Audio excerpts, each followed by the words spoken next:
Bismillahirrahmanirrahim. Assalamualaikum warahmatullahi wabarakatuh. Sahabatku rahimakumullah, kadang kita itu setiap saat dihadapi berbagai permasalahan. Masalah itu datang dari diri sendiri, dari keluarga, bahkan dari sahabat dan juga orang lain. Kalau kita tidak kuat untuk menghadapi segala permasalahan, mungkin nanti suatu saat kita akan sedih, kecewa, bahkan putus asa. Maka sahabatku rahimakumullah, semangatlah ketika menghadapi berbagai persoalan yang ada.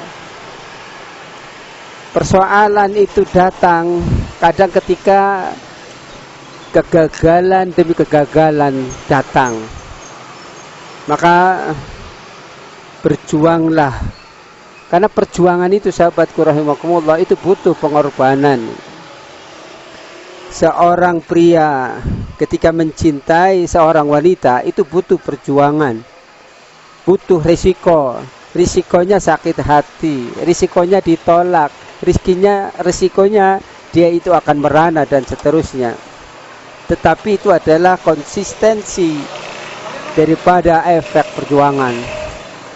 Sahabatku rahimakumullah, kisah Salman Al-Farisi itu memberikan ibrah yang luar biasa. Ketika dia mencintai seseorang misalnya, dan seseorang itu tidak mencintainya, bahkan dia mencintai sahabatnya, maka dengan lapang dada, rihabatus sadri, dia itu merelakan kekasihnya untuk mencintai yang lain. Kesedihan, duka, lara dan sebagainya itu perlu teman, perlu sahabat. Maka bertemanlah, bersahabat dengan orang-orang yang bisa menghibur kita, yang bisa menguatkan kita ketika kita dalam keadaan merana. Bersahabat itu untuk menjadikan ketika kita duka ada obatnya. Maka ada istilah curhat dan seterusnya. Ada beberapa kiat agar kita keluar dari kesedihan demi kesedihan. Sahabatku rahimakumullah, yang pertama, manakala kita sedih, janganlah larut dalam kesedihan. Cara Allah menghapus dosa kadang dengan ujian demi ujian. Dan hadapilah segala permasalahan itu dengan kesabaran. Jadi kesedihan itu obatnya adalah kesabaran. Innama yuwaffas sabiruna ajrahum bighairi hisab, dalam surat Az-Zumar ayat 10. Hanya orang sabar saja yang akan diberi pahala tak terhingga. Maka jalan keluar ketika kita dalam keadaan sadar tidak ada yang lain adalah sabar. Selanjutnya sahabatku rahimakumullah, ketika kita ditimpa suatu kesedihan, jangan larut dalam kesedihan itu.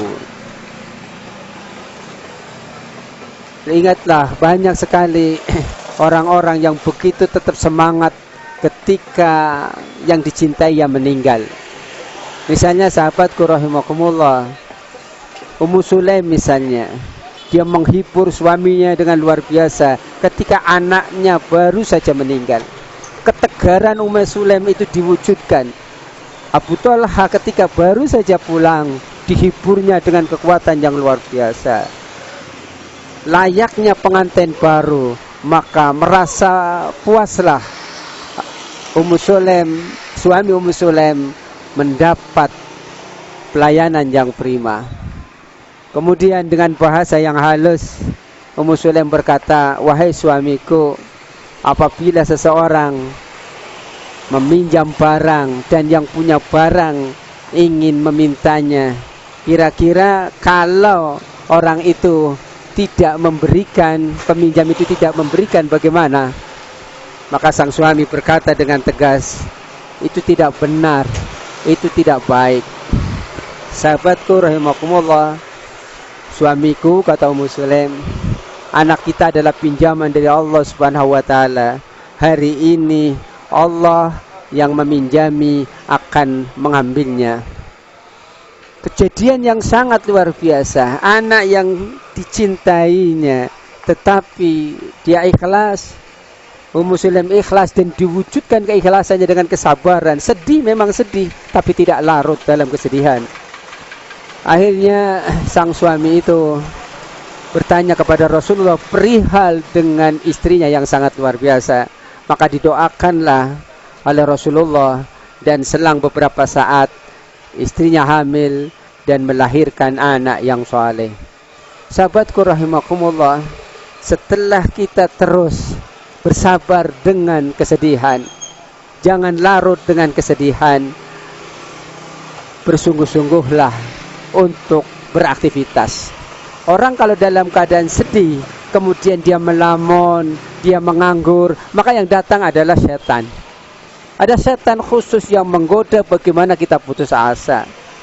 Ada setan khusus yang menggoda bagaimana kita itu tidak ikhlas dengan ujian yang Allah berikan. Maka sahabatku rahimakumullah, teruslah beraktivitas, banyak berzikir, banyak beribadah, banyak baca Quran, banyak bersedekah dan seterusnya. Kalau kita lakukan, maka pelan-pelan kesedihan akan pergi.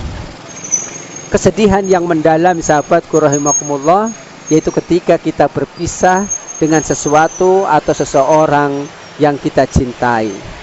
Tetapi sahabatku rahimakumullah, ibrah yang sangat luar biasa. Jangankan anak kita, jangankan istri kita, jangankan suami kita, jangankan orang tua kita, jangankan sahabat kita. Pada saatnya sahabatku rahimakumullah, kita sendiri akan meninggalkan dunia ini. Boleh jadi kita akan meninggalkan lebih dulu daripada pasangan kita, atau mungkin anak kita, atau mungkin saudara kita.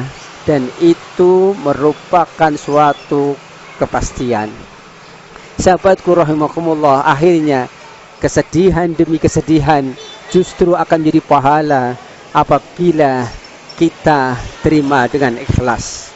Ibarat bangunan hati sahabatku rahimakumullah, ikhlas adalah pintu rumah hati.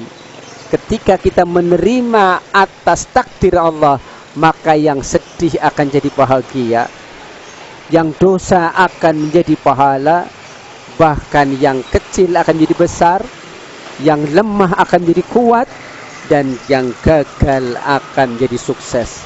Karena itu sahabatku rahimakumullah, ketika kita sedih memohon kepada Allah, mudah-mudahan dengan kesedihan kita akan dapat pahala. Allahumma ajurni fi musibati. Ketika ada musibah, mudah-mudahan pahala akan didapat. Wallahu a'lam bishawab. Subhanaka Allahumma wa bihamdika asyhadu an la ilaha illa anta astaghfiruka wa atubu ilaik. Assalamualaikum warahmatullahi wabarakatuh.